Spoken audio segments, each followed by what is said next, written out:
ಎಲ್ಲರಿಗೂ ನಮಸ್ಕಾರ ಸ್ನೇಹಿತರೆ, welcome back to my channel. ಇವತ್ತು ನಾನು ಈರುಳ್ಳಿ ಪಾಲಕ್ ಚಟ್ನಿ ಯಾವ ಥರ ಮಾಡೋದು ತೋರಿಸ್ಕೊಡ್ತಾ ಇದ್ದೀನಿ ಸ್ನೇಹಿತರೆ. ಈಗ ಸ್ಟವ್ ಮೇಲೆ ಒಂದು ಕಡಾಯಿ ಕಾಸ್ಲಿಕ್ಕೆ ಇಟ್ಟಿದ್ದೀನಿ. ಈ ಪಾಲಕ್ ಚಟ್ನಿ ಮಾಡೋದು ತುಂಬ ಸುಲಭನೇ ಸ್ನೇಹಿತರೆ, ಟೇಸ್ಟ್ ತುಂಬ ಚೆನ್ನಾಗಿರುತ್ತೆ. ಈಗ ಇದರಲ್ಲಿ ಒಂದು ಸ್ವಲ್ಪ ಎಣ್ಣೆ ಹಾಕ್ಕೊಳ್ತಾ ಇದ್ದೀನಿ. ಕಡಾಯಿ ಕಾಸ್ಲಿಕ್ಕೆ ಇಟ್ಟಿದ್ದೀನಿ ಸ್ಟವ್ ಮೇಲೆ.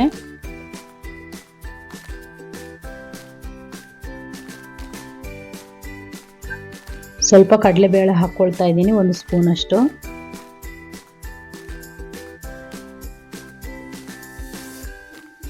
ಮತ್ತೆ ಸ್ವಲ್ಪ 1 ಸ್ಪೂನ್ ಅಷ್ಟು ಉದ್ದಿನ ಬೇಳೆ ಹಾಕ್ಕೊಳ್ತಾ ಇದ್ದೀನಿ ಸ್ನೇಹಿತರೆ.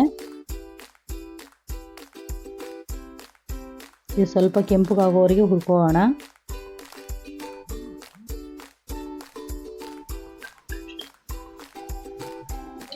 ಇಲ್ಲಿ ಸ್ವಲ್ಪ ಸಣ್ಣ ಸೈಜ್ ಆಗಿಲ್ಲ, ದಪ್ಪನೂ ಇಲ್ಲ ಸ್ನೇಹಿತರೆ, ಮೀಡಿಯಮ್ ಕಟ್ ಮಾಡಿರೋದು ಒಂದು 4 ಈರುಳ್ಳಿ ಹಾಕ್ಕೊಳ್ತಾ ಇದ್ದೀನಿ. ಮೀಡಿಯಮ್ ಸೈಜ್ ತೊಗೊಂಡಿದ್ದೀನಿ ನಾನು, ದೊಡ್ಡದಂದರೆ 1-2 ತಗೊಳ್ರಿ. ಇದನ್ನು ಸ್ವಲ್ಪ ಕೆಂಪಗಾಗೋವರೆಗೆ ಹುರ್ಕೋಣ. ಜಾಸ್ತಿ ಏನು ಆಗೋ ಅವಶ್ಯಕತೆ ಇಲ್ಲ, ಸ್ವಲ್ಪ ಹಸಿ ವಾಸನೆ ಹೋಗೋವರೆಗೆ ಫ್ರೈ ಮಾಡ್ಕೋಣ. ಇದರಲ್ಲೇ ಒಂದು 4 ಹಸಿಮೆಣಸಿನಕಾಯಿ ಹಾಕ್ಕೊಳ್ತಾ ಇದ್ದೀನಿ. ಇದನ್ನು ಹಾಕಿ ಮಿಕ್ಸ್ ಮಾಡ್ಕೊಳ್ಳೋಣ.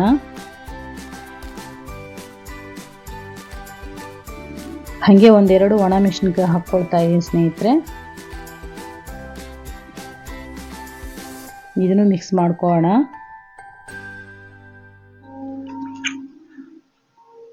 ಇಲ್ಲಿ ಒಂದು ಅರ್ಧ ಸ್ಪೂನ್ ಅಷ್ಟು ಜೀರಿಗೆ ಹಾಕ್ಕೊಳ್ತಾ ಇದ್ದೀನಿ.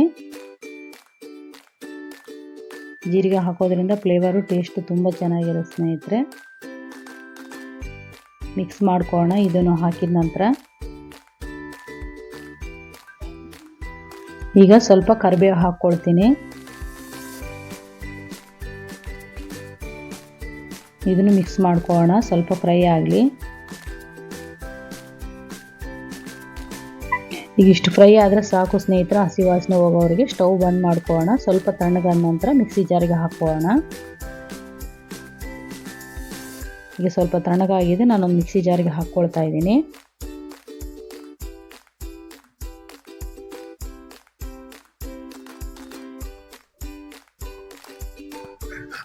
ಇದಕ್ಕೆ ಒಂದು ಗಡ್ಡೆ ಅಷ್ಟು ಬೆಳ್ಳುಳ್ಳಿ ಸುಲಿದಿರೋದು ಹಾಕ್ಕೊಳ್ತಾ ಇದ್ದೀನಿ, ಒಂದು 10 ಎಸಲಷ್ಟು. ಮತ್ತು ಸ್ವಲ್ಪ ಅರಿಶಿನ ಪುಡಿ ಹಾಕ್ಕೊಳ್ತಾ ಇದ್ದೀನಿ.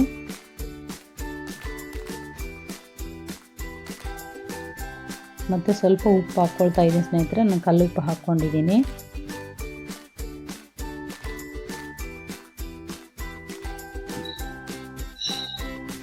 ಒಂದು ಸ್ಪೂನ್ ಖಾರದ ಪುಡಿ ಹಾಕ್ಕೊಳ್ತಾ ಇದ್ದೀನಿ. ನಾವು ಮುಂಚೆ ಹಸಿಮೆಣಸಿನ್ಕಾಯಿನೂ ಹಾಕಿದ್ವಿ, ಹಂಗಾಗಿ ನೋಡಿ ಹಾಕ್ಕೊಳ್ರಿ. ನಾನು ಖಾರ ಹೆಚ್ಚಿಗೆ ಬೇಕಂತ 2 ಸ್ಪೂನ್ ಸೇರಿಸ್ಕೊಂಡಿದ್ದೀನಿ. ಈಗ ಇದನ್ನು ಮಿಕ್ಸಿಗೆ ಹಾಕ್ಕೊಂಡು ಬರ್ತೀನಿ. ಪೂರ್ತಿ ನೈಸ್ ಆಗೂ ಅಲ್ಲ, ಮತ್ತು ತರಿಯಾಗಿ ಹಾಕ್ಕೊಂಡಿದ್ದೀನಿ ಸ್ನೇಹಿತರೆ. ಇಷ್ಟಾದರೆ ಸಾಕು.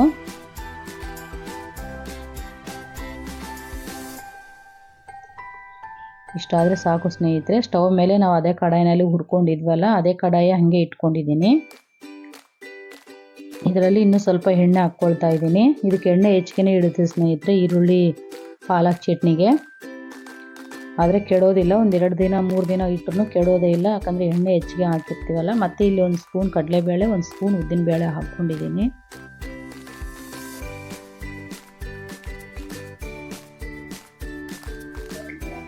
ಸ್ವಲ್ಪ ಸಾಸಿವೆ, ಜೀರಿಗೆ ಮತ್ತು ಕರಿಬೇವು ಹಾಕ್ಕೊಳ್ಳೋಣ. ಇದನ್ನು ಸ್ವಲ್ಪ ಕೆಂಪಗಾಗೋವರೆಗೆ ಹುರ್ಕೋಬೇಕು.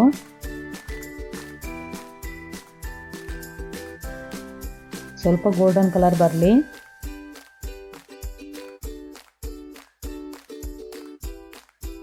ಇಷ್ಟಾದರೆ ಸಾಕು ಸ್ನೇಹಿತರೆ. ನಾವು ಮುಂಚೆ ಮಿಕ್ಸಿಗೆ ಹಾಕಿ ಇಟ್ಕೊಂಡಿದ್ದೀವಲ್ಲ ಈರುಳ್ಳಿ ಪೇಸ್ಟ್, ಇದನ್ನು ಸೇರಿಸ್ಕೊಳ್ಳೋಣ.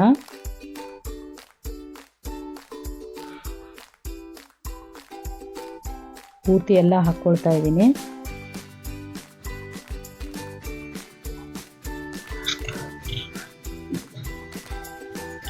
ಹಾಕಿ ಮಿಕ್ಸ್ ಮಾಡ್ಕೊಳ್ಳೋಣ, ಫ್ರೈ ಮಾಡ್ಕೊಳ್ಳೋಣ.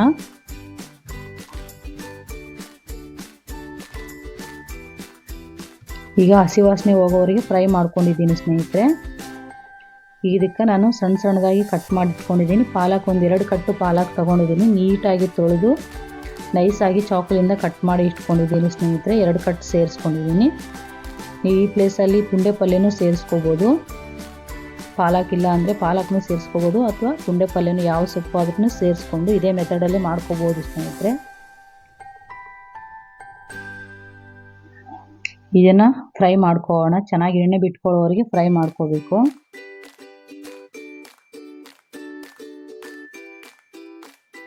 ಚೆನ್ನಾಗೆಲ್ಲ ಮಿಕ್ಸ್ ಮಾಡಿಕೊಂಡು ಮೇಲೆ ಪ್ಲೇಟ್ ಮುಚ್ಚಿಟ್ಕೊಳ್ಳಿ ಸ್ನೇಹಿತರೆ. ಸ್ವಲ್ಪ ಹವೆಗೆ ಭಾಳ ಬೇಗ ಬೆನೆಯುತ್ತೆ. ಒಂದು 3-4 ನಿಮಿಷ ಹೊತ್ತು ಪ್ಲೇಟ್ ಮುಚ್ಚಿಟ್ಕೊಳ್ರಿ. ಒಂದು 4 ನಿಮಿಷ ಆದ ನಂತರ ಪ್ಲೇಟ್ ತೆಗೆದು ನೋಡೋಣ. ಈಗ ನೀರೆಲ್ಲ ಬಿಟ್ಕೊಂಡಿದ್ದು ಸ್ನೇಹಿತರೆ ಆವೆಗೆ. ಇದರಲ್ಲೇ ಬೆಂದಿರುತ್ತೆ, ನೀರೇನು ಹಾಕೋ ಅವಶ್ಯಕತೆ ಇಲ್ಲ ಇದರಲ್ಲಿ. ಆದರೆ ಎಣ್ಣೆ ಹೆಚ್ಚಿಗೆ ಇಡುತ್ತೆ ಸ್ನೇಹಿತರೆ. ಪಾಲಕ್ನಲ್ಲಿ ನೀರಿನ ಅಂಶ ಇರುತ್ತಲ್ಲ, ಅದೇ ನೀರು ಬಿಟ್ಕೊಂಡು ಚೆನ್ನಾಗಿ ಬೆಂದಿದೆ. ಈಗ ಸುತ್ತಲೂ ಎಣ್ಣೆ ಬಿಟ್ಕೊಳ್ಳೋವರೆಗೆ ನಾವು ಫ್ರೈ ಮಾಡ್ಕೋಬೇಕು. ಟೇಸ್ಟ್ ಅಂತೂ ತುಂಬ ಚೆನ್ನಾಗಿರುತ್ತೆ ಸ್ನೇಹಿತರೆ. ಬಿಸಿ ಬಿಸಿ ಅನ್ನದಲ್ಲಿ ತಿನ್ಬೋದು, ಚಪಾತಿ ತಿನ್ಬೋದು, ರೊಟ್ಟಿಗೆ, ಪೂರಿಗೆ ಯಾವುದ್ರ ಜೊತೆ ಆದ್ರೂ ತಿನ್ಬೋದು ಸ್ನೇಹಿತರೆ. ಇದನ್ನು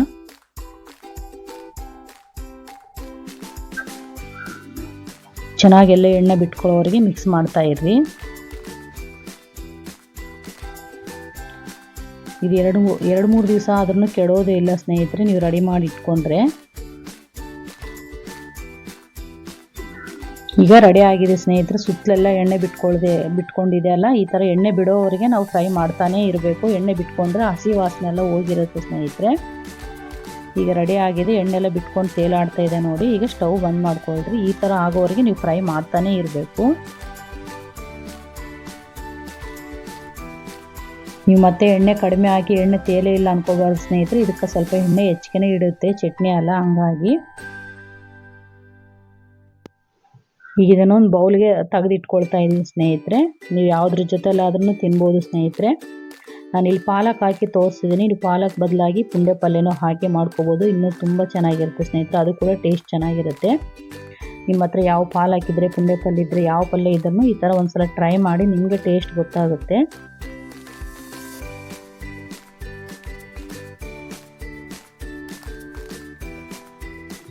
ನೋಡಿದ್ರಲ್ಲ ಸ್ನೇಹಿತರೆ ಯಾವ ಥರ ಮಾಡೋದು ಅಂತೇಳಿ. ಈರುಳ್ಳಿ ಪಾಲಕ್ ಚಟ್ನಿ ನಿಮ್ಮೆಲ್ಲರಿಗೂ ಇಷ್ಟ ಆದರೆ, ನಾನು ಮಾಡೋ ರೆಸಿಪಿ ಇಷ್ಟ ಆದರೆ ಸ್ನೇಹಿತರೆ ನಿಮ್ಮ ಫ್ಯಾಮಿಲಿ ಫ್ರೆಂಡ್ಸಿಗೆ ಶೇರ್ ಮಾಡಿ. ಮತ್ತು ನಿಮ್ಗೆ ಹೆಂಗೆ ಬಂದಿದೆ ಅಂತ ಕಾಮೆಂಟ್ ಮಾಡಿ ಸ್ನೇಹಿತರೆ. ಆದರೆ ಲೈಕ್ ಮಾಡೋದು ಮಾತ್ರ ಮರಿಬೇಡಿ. ಮತ್ತು ಮುಂದಿನ ರೆಸಿಪಿಯಲ್ಲಿ ಭೇಟಿಯಾಗೋಣ. ಎಲ್ಲರಿಗೂ ನಮಸ್ಕಾರ.